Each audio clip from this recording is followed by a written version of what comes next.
যেকোনো এলাকার মানুষের সমস্যা দূরীকরণ ও রাষ্ট্রের স্বার্থে সমন্বিত উদ্যোগ বাস্তবায়ন করা জনপ্রতিনিধি ও সংশ্লিষ্ট সরকারি দায়িত্বশীল কর্মকর্তাদের বলে জানিয়েছে জাতীয় সাংবাদিক সোসাইটির কেন্দ্রীয় নির্বাহী পরিষদের সাংগঠনিক সচিব ও ঈশ্বরদী উপজেলা প্রেস ক্লাবের প্রতিষ্ঠাতা সভাপতি তৌহিদ আক্তার পান্না। ঈশ্বরদী থেকে বিশেষ প্রতিনিধি টিএ পান্না জানান, যে কোনো এলাকার মানুষের সমস্যা দূরীকরণ ও রাষ্ট্রের স্বার্থে জনগণের সমন্বিত উদ্যোগ বাস্তবায়ন করা জনপ্রতিনিধি ও সংশ্লিষ্ট সরকারি দায়িত্বশীল কর্মকর্তাদের বলে জানিয়েছে জাতীয় সাংবাদিক সোসাইটি কেন্দ্রীয় নির্বাহী পরিষদের সাংগঠনিক সচিব ও ঈশ্বরদী উপজেলা প্রেস ক্লাবের প্রতিষ্ঠাতা সভাপতি টিএ পান্না।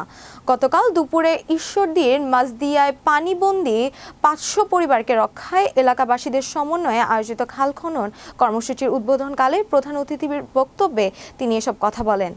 শিক্ষক আবু ইলিয়াস আলী খানের সভাপতিত্বে সাইফুল উদ্দিন মেম্বার, মনজুর রহমান খান, আবু বক্কর খান, নাজিমুদ্দিন, স্বপন মিয়া, কলিমুদ্দিন মালিথা, ইউসুফ আলী ও সুমন আলী সহ এলাকার বিশিষ্ট ব্যক্তিবর্গ উপস্থিত ছিলেন। পরে মাটি কেটে খাল খননের উদ্বোধন করা হয়।